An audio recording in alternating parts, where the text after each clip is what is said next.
On Tuesday, May 22nd, the mandate to move forward or not to move forward with an anti-tobacco law will be given by you, the people. And joining me now to discuss that and more on the community decision-making process is Chief Kahsennenhawe Sky-Deer. Welcome to the program.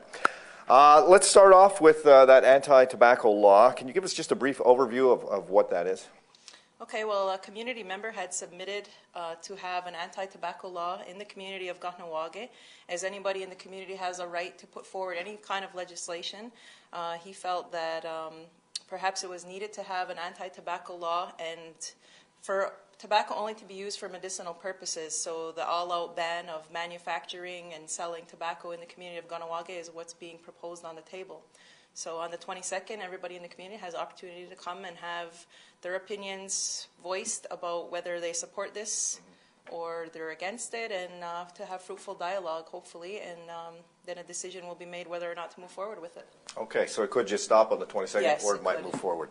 All right, so we'll jump ahead to something new that is being developed to move certain pieces of legislation through quicker.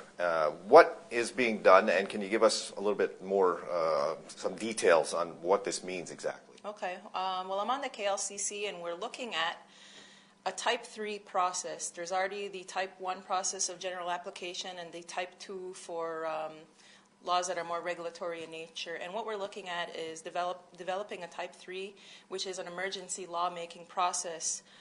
Many people in the community might have heard us talking about MRP, matrimonial real property, which is now changed to MRI. Not the imaging. No, matrimonial real interests, or S2. And it's a law that the federal government is trying to pass to ensure that when there's a breakdown in a relationship, that the assets or all interests in that relationship are divided up. Okay. So this could definitely have some impacts on our community.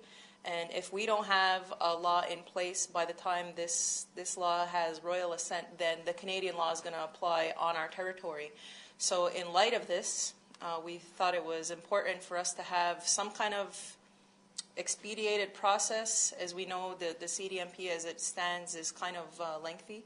So we're looking at this emergency lawmaking process, but we have to establish criteria of what would classify it to be an emergency law. Right. So right now, I think we still have about 2 years, maybe a year and a half to get this MRP law drafted.